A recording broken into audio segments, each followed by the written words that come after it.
How's it going, everybody? KTB3 here again with some more gaming news for you. So this is some gaming news that came out last week that I didn't have the time to talk about. So now I have the time to talk about it, so let's get into it.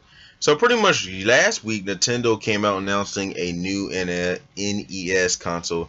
And it's going to come with a lot of full games, including the console, which include Balloon Fight, Bubble Bobble, Castlevania 2, Donkey Kong Jr., Double Dragon 2, Dr. Mario, Final Fantasy, Galaxy, Gredness, I think I said that wrong, Ice Climber, Kid Icarus, that's a mouthful, Kirby's Adventure, Mario Bros, Mega Man 2, Metroid, Ninja Gaiden, Batman, Punch-Out featuring Mr. Dream, Super Topic, Super C, Super Mario Bros. 1, 2, 3, Tecmo Bowl, The Legend of Zelda, and Zelda 2, The Adventure of Link.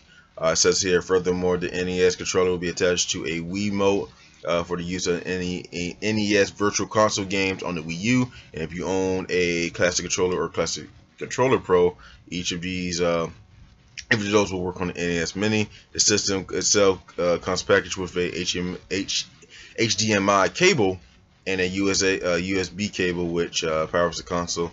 And additional NES controllers will be set for $10 each. It says here that it's going to be coming out November 11th. It's going to be $60. It can come with 30 games. Most of those games are pretty much what I just said. Now, pretty much this is kind of interesting in a way. So it's something that Nintendo is kind of rebranding and want to bring out some old stuff. And it's like a mini NES console back in the day.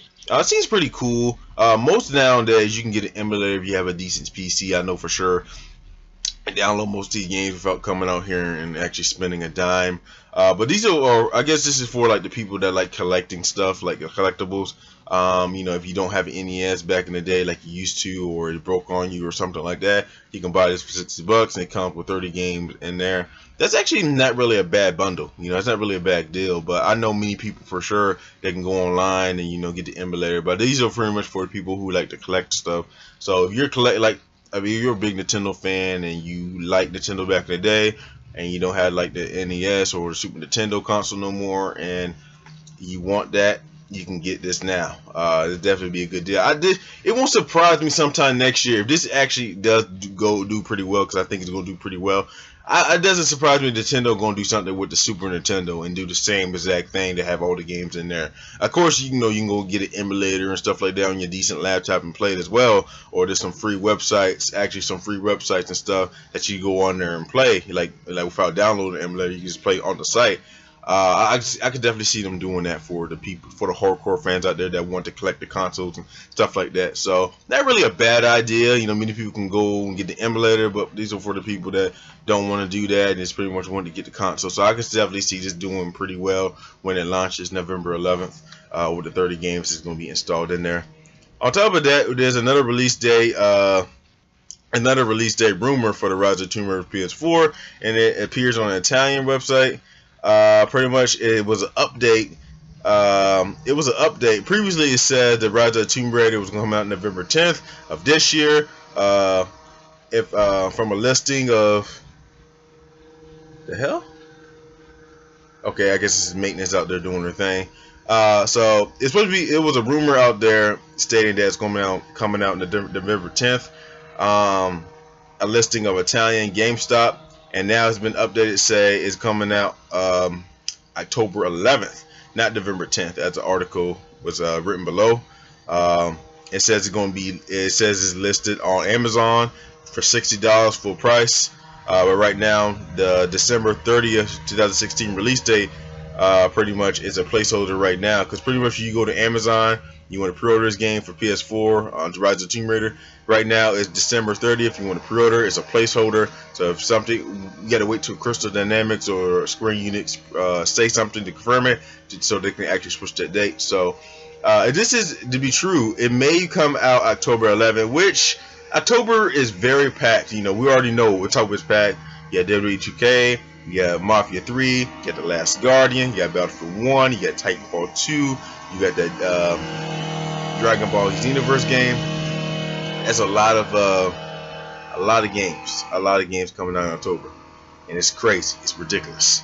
So So I think it's kind of weird they put in this October. I really want them to put them in the fall of, oh, not the fall, in the end of November or early December or something like that. Because I think if you put it October 11th, there's some people that still hype for the game, even though it already been out last generation. There's some people still going to buy it. But if you put it between games like that, I think it's not going to do that well. And I may be wrong. It may sell over time.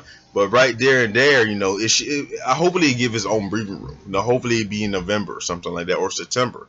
But if it is go October 11th, I think it's a bad move because there's a lot of games around that time. So I would rather put it in the end of November or the beginning of December because there's nothing really big or major around those period times. So we just had to wait and see for some confirmation on that. So on top of that, we have Telltale's game, Batman game. Is going to be debuted in August. This coming out sooner than I expected. I'm assuming this game is coming out sometime next year. It says coming to PC, consoles, and mobile sometime next month. It said developer Telltale Games had announced the first episode of Batman Telltale Games will launch in August. And it's going to be a trailer next week, which will detail the exact release date. So it says right here, September 13th, retail copies of Batman will hit the shelves in North America. So pretty much it's going to be digitally first, and it's going to hit the retail versions at September 13th. So, you know, if you're hyped for that, then you can check that out. I don't know. I never really was into the Telltale games. I am a very big Batman fan, though, so it may pique my interest and may try this out. Hopefully they have a demo so I can get more into it, like they did with The Walking Dead Season 1. But yeah, I think if I like the demo, I think I'm definitely going to get the game. But I just never got the Telltale. But I'm a very big Batman fan, so you know I can look over that. So that's about it. Thanks for watching. Let me know what you think about this gaming news. Nintendo raising Rise of the Tomb Raider release date rumor. Telltale game Batman coming out next month. Let me know what you guys think. And thanks for watching. If you want more gaming news, game discussions, and gameplay, I will be here for you. And with that, have a nice day, guys, and I'll see you guys later.